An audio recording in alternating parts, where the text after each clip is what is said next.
Hello बच्चों, welcome to my YouTube channel platinum chemistry classes. Next topic की तरफ चलते हैं, जिसका नाम है वेपर प्रेशर। वेपर प्रेशर, आज हम वेपर प्रेशर करेंगे। इंपॉर्टेंट है, वेरी वेरी इंपॉर्टेंट प्रेशर है ये। वेपर प्रेशर में देखिए क्या होता है। वेपर प्रेशर डेफिनेशन पढ़ लेते हैं पहले। The pressure accepted by the vapour molecules which liquid in equilibrium, that is vapor pressure of a liquid। देखिए वेपर प्रेशर होता क्या है। कोई प्योर लिक्विड, यानी कोई प्योर लिक्विड, उसका जो वेपर बनती है, उसकी जो वेपर बनती है उसे वेपर प्रेशर कहते हैं। देखिए फॉर एग्जांपल मैं यहाँ पर समझा रहा हूँ। मान लीजिए फॉर हमारे पास कोई एक क्लोज कंटेनर है, उसके एक क्लोज कंटेनर है जिसमें एक प्योर सॉल्वेंट यानी वाटर अगर मैंने ले लिया है, वाटर ले लिया है, तो वाटर जो है जब इसको हम हीट करेंगे तो इसके जो हाई एनर्जी मॉलिक्यूल, जिनकी एनर्जी ज़्यादा होगी, वो इसके सरफेस एरिया पर आ जाएंगे, वाटर के सरफेस एरिया पर। और कुछ देर बाद क्या होता है, जब इसका बॉइलिंग पॉइंट हाई हो जाता है यानी 100 डिग्री सेल्सियस हो जाता है, तो यहाँ से वेपर बनने लगती है। तो कुछ देर वेपर बनने लगती है, तो जब यहाँ पर वेपर इकट्ठा हो जाती हैं इस क्लोज कंटेनर में, तो एक ऐसी फॉर्म आती है, तो ये इवोपरेशन हो जाता है। जो वेपर बननी है तो वो इवोपरेट हो रही है। उसके बाद कुछ देर बाद क्या होता है, जब यहाँ पर इकट्ठी हो जाती है इस क्लोज कंटेनर में ऊपर के एरिया में, तो ये कुछ देर बाद नीचे की ओर आने लगती हैं। तो नीचे की ओर आने लगती हैं, तो ये जब नीचे की ओर आने लगती हैं तो इसी को क्या कहते हैं, हम वेपर प्रेशर कहते हैं। वेपर प्रेशर कि वेपर का जो प्रेशर ऊपर से नीचे की ओर लग रहा है। पहले ये वेपर यहाँ से निकलेंगी, फिर वेपर यहाँ से टकरा करके इस वॉल से, क्लोज कंटेनर की वॉल से टकरा करके नीचे की ओर वापस आती है। तो ये प्रोसेस चलता रहता है। तो एक ये प्रोसेस चलता रहता है, कंटिन्यूस चलता रहता है। एक ऐसी कंडीशन आएगी कि ये कांस्टेंट हो जाएगा, कांस्टेंट हो जाएगा कि रेट इनका सेम हो जाएगा, वेपर का भी रेट सेम हो जाएगा और उसका जो कंडेंसेशन हो रहा है उसकी वेपर का भी रेट क्या हो जाएगा, सेम हो जाएगा। तो इसको हम इस तरीके बोलते हैं एट इक्विलिब्रियम फॉर्म बोलते हैं। इसको क्या बोलते हैं हम, एट इक्विलिब्रियम फॉर्म। क्यों? क्योंकि यहाँ से जो वेपर्स निकल रही है वो वापस उस कंटेनर में दोबारा से आ रही है। यहाँ से वेपर निकलती है, फिर उसके बाद कंडेंसेशन होता है यानी लौट करके वापस आती है, फिर ये ऐसा प्रोसेस चलता रहता है। एक कांस्टेंट टेम्परेचर आ जाता है, एक कांस्टेंट टेम्परेचर पे ये रुक करके ये प्रोसेस होता रहता है। तो इसी को हम वेपर प्रेशर बोलते हैं। यहाँ पर हमारे पास डेफिनेशन है, accepted by the process accepted by the vapours molecule with liquid in equilibrium that is vapour pressure of a liquid is called vapour pressure. तो यहाँ पर एक क्लोज कंटेनर है मेरे पास, यहाँ पर इवोपरेशन है, कंडेंसेशन है। उसके बाद मैं यहाँ पर मैंने पहले हीट किया इसको, मैंने इसमें वाटर लिया है। वाटर की जगह हम और प्योर सॉल्वेंट जैसे अल्कोहल भी ले सकते हैं, एसीटोन भी ले सकते हैं। उसके बाद ठीक है, तो इसमें वेपर बनी, यहाँ से वेपर बनती हैं। तो वेपर्स जो बनती हैं यहाँ पे इकट्ठा हो जाती है कंटेनर में, और वेपर्स के जो मॉलिक्यूल हैं वो इस बॉल से टकरा करके वापस नीचे की ओर वाटर में आती हैं। और इसी प्रोसेस को क्या कहते हैं, आप क्या कहते हैं, वेपर प्रेशर। इसी प्रेशर को आप वेपर प्रेशर कहेंगे।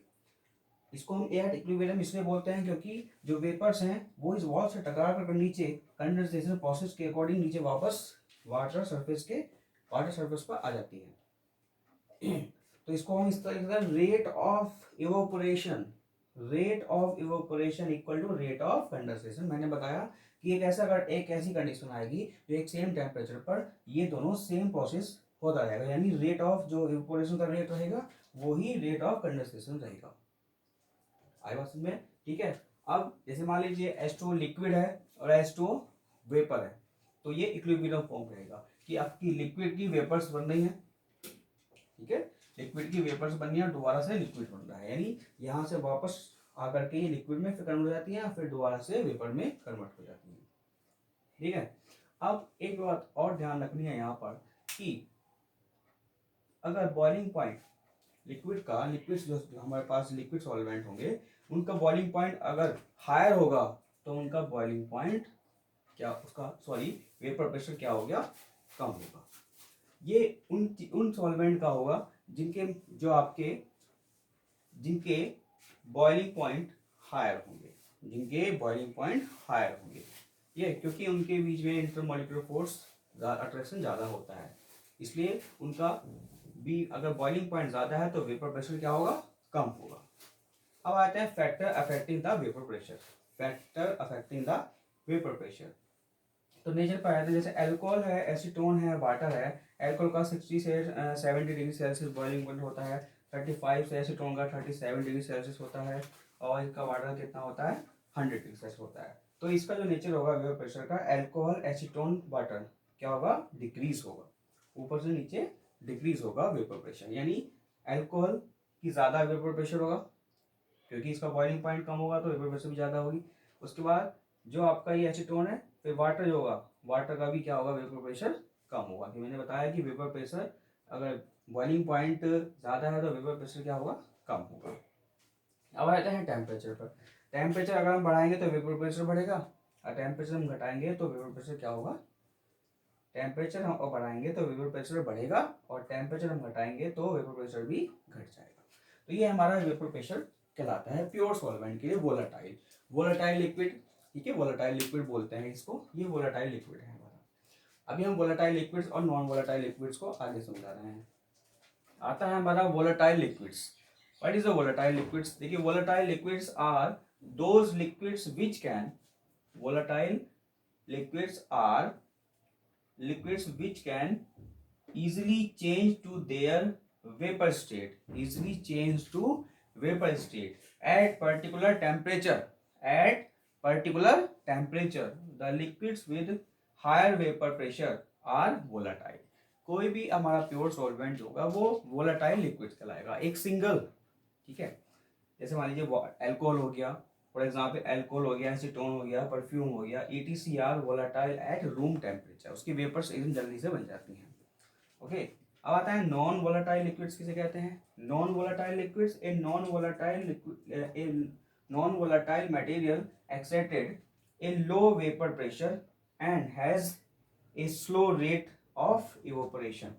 For example sugar and salt and glycerine is non volatile liquids. देखिए, जिनकी वेपर्स बहुत कम उस मात्रा में बनती, कम अमाउंट में बनती है, उन्हें नॉन वोलेटाइल लिक्विड्स कहते हैं।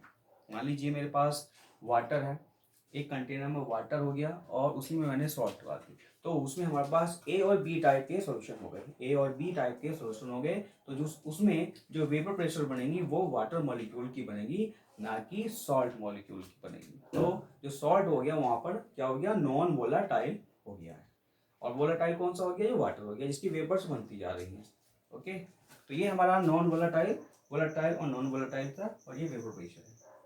ओके, नेक्स्ट टॉपिक की तरफ चलते हैं, आप भी नोट कर लीजिए।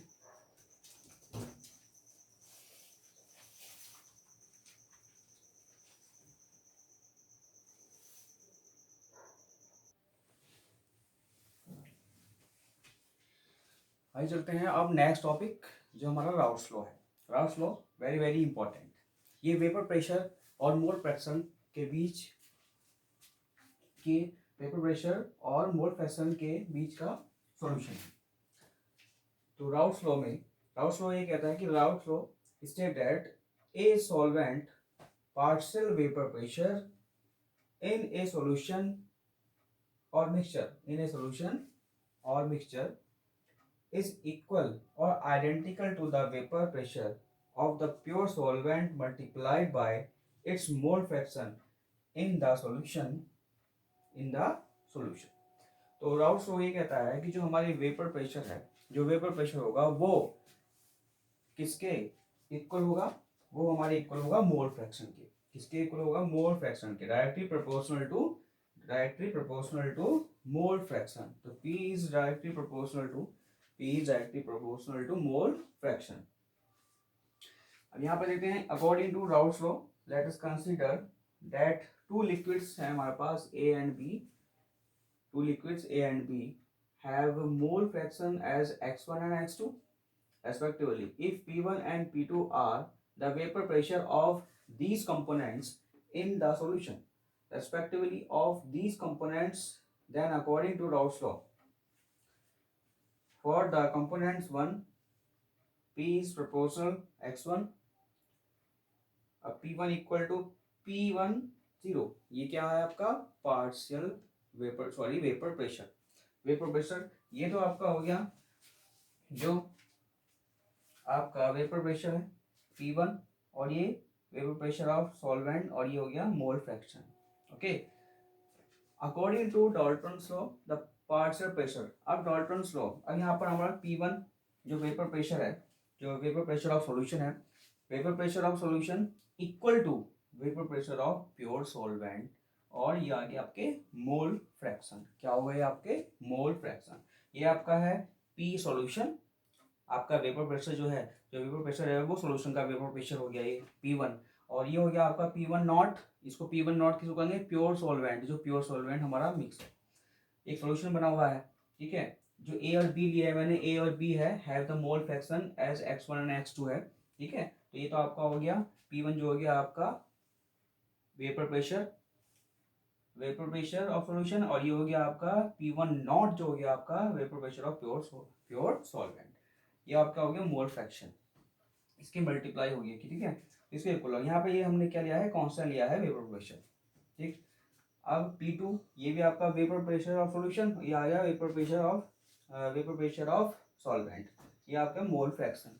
अब according to Dalton's law, Dalton's law में ये बताया कि वो जो पार्शियल वेपर प्रेशर होगा वो P टोटल होगा ऑल वेपर प्रेशर के इक्वल होगा। मान लीजिए एक हमारे रूम में काफ़ी सारी गैसेज हैं, तो उनका जो प्रेशर होगा वो P टोटल के इक्वल होगा। तो इसके अकॉर्डिंग ओवर द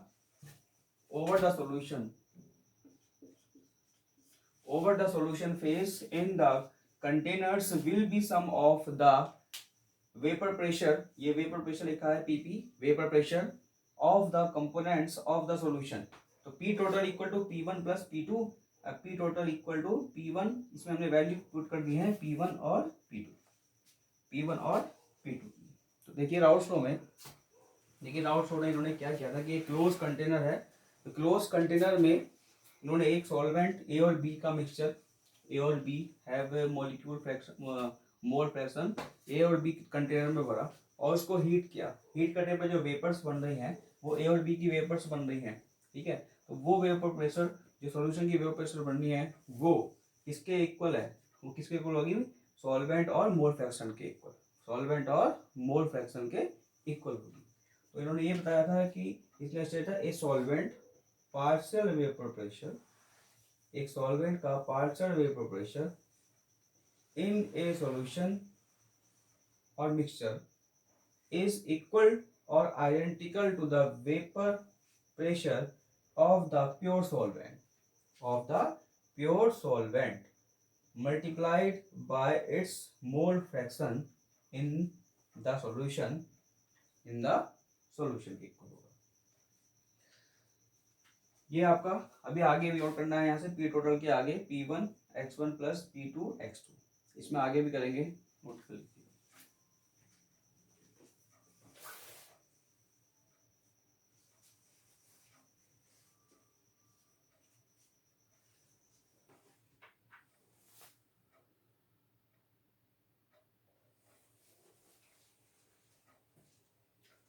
नेक्स्ट चलते हैं आगे, उससे आगे चलते हैं कि P टोटल यानी P total equal to P1 naught x1 plus P2 naught x2, यानी ये आपका P टोटल है आपका पार्शियल वेपर प्रेशर। तो पार्शियल वेपर प्रेशर जो है, तो वी नो डैट हम जानते हैं कि मोल फ्रैक्शन से आ जाइए, मोल फ्रैक्शन में क्या लिखवाया था मैंने, x1 plus x2 equal to 1, x1 plus x2 equal to 1। तो यहाँ पर क्या करेंगे कि इसमें x1 की जो x1 की मोल फ्रैक्शन है वो इक्वल टू 1 माइनस के x2 कर लेंगे, यहाँ पर P1 x1 P not x1, तो P total equal to P1 naught 1 minus x2, मैंने यहाँ पर x1 की वैल्यू रख ली है, plus P2 naught x2 vapour pressure है, ठीक है। तो P1 नॉट माइनस के P1, ये मैंने इसमें मल्टीप्लाई कर दिया, P1 माइनस के P1 not x2 plus P2 naught x2, तो P1 not plus P2 naught x2 minus के P1 नॉट x2। तो यहाँ पर P टोटल जो पार्शियल वेपर प्रेशर है आपका कितना हो जाएगा, P1 not plus x2 P2 minus के P1, okay, where P1 naught and P2 naught is vapour pressure of pure liquid 1 and 2। मैंने कंटेनर में 1 और 2 लिक्विड लिए थे, या A और B या 1 2 कर लेते हैं। ठीक है, मैंने 1 2 लिया है, 1 2 ही लिया है तो 1 2 ही कर लेना, उसमें ए बी लिखा हुआ है। Pure liquid 1 and 2, x1 and x2 is mole fraction of 1 and 2 liquids. Okay, तो ये डाल्टन्स लॉ था। अब आगे चलते हैं हम आइडियल सॉल्यूशन की तरफ। जो आइडियल सॉल्यूशन और नॉन आइडियल सॉल्यूशन, देखिए आइडियल सॉल्यूशन जो होता है वो राउल्ट्स लॉ को फॉलो करता है, और जो नॉन आइडियल सॉल्यूशन है वो राउल्ट्स लॉ को फॉलो नहीं करता है। आगे चलते हैं हम इसमें टॉपिक पे, आइडियल सॉल्यूशन पे। दो solution which follow Raoult's law are called ideal solution. Over all concentration are called ideal solution. जो सॉल्यूशन राउल्ट्स लॉ को फॉलो करते हैं, जो सॉल्यूशन राउल्ट्स लॉ को फॉलो करते हैं वो आइडियल सॉल्यूशन कहलाते हैं। फॉर एग्जांपल देखिए, जैसे आपका वाटर प्लस अल्कोहल हो गया, दोनों के 1 1 लीटर के अमाउंट है, और दोनों को मैं सेम टेम्परेचर पे हीट करता हूँ, तो उनका जो एनर्जी होगी वो सेम होगी, और जो उनका वॉल्यूम होगा 2 लीटर आ रहा है, तो वॉल्यूम भी इनका क्या होगा, इक्वल टू 0 के इक्वल होगा। ठीक है, तो इसको 0 अगर सेम आ रहा है तो ये माना जाएगा delta we maximum 0, delta we maximum 0, क्योंकि T2 माइनस के या V2 माइनस के V1 कर देंगे तो क्या हो जाएगा, 0 हो जाएगा, क्योंकि 1 और 1 है ना, V2 माइनस के V1 कर देंगे। ऐसे ही डेल्टा हीट मैक्सिमम देंगे तो 0 0। तो ये आइडियल सोल्यूशन है। जो आइडियल सोल्यूशन कहते हैं किसको, कि जो राउल्ट्स लॉ को फॉलो करते हैं। P total equal to PA naught XA plus P naught B XB। यहाँ पर आप 1 1 भी ले सकते हैं, और आप 1 1 भी कर सकते हो, ठीक है, 2 2 भी कर सकते हो, ठीक है, ए भी कर सकते हो। ए सोल्यूशन मान लो या 1 या 2 कंपोनेंट्स। मैंने यहाँ पर 1 1 कर दिया है, 1 1 1 1 2 1 2। मैंने आप पीछे ये शायद ए और बी लिखवाया है, तो उसमें आप चेंज कर लीजिए, ए या 1 1 कर लीजिए, या यहाँ पर ए बी कर लीजिए, या 1 2 कर लीजिए। ओके, नेक्स्ट आइडियल सोल्यूशन था। इसके बाद चलते हैं हम नॉन आइडियल सोल्यूशन पर।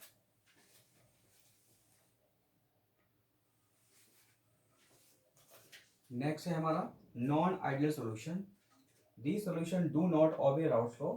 ये सोल्यूशन जो होते हैं वो राउल्ट्स लॉ को फॉलो नहीं करते हैं। ठीक है, P naught equal to P is naught equal to P naught A XA plus P naught B XB। Okay, यहाँ पर मैं 1 1 कर देता हूँ, 1 1 2 2, क्योंकि हमने पीछे 2 1 2 फॉर्मेट लिए हैं। तो ये आपका नॉन आइडियल सॉल्यूशन था। इसके बाद ये टॉपिक हमारे पास खत्म होता है, फिनिश होता है। आगे हम आपको पढ़ाएंगे नेक्स्ट टॉपिक, नेक्स्ट वीडियो में आपको लेकर चलेंगे कोलिगेटिव प्रॉपर्टीज पे। वेरी वेरी इंपॉर्टेंट जो पार्ट का मेन हिस्सा होता है वो शुरू होगा नेक्स्ट वीडियो में, वेरी वेरी इंपॉर्टेंट। ओके।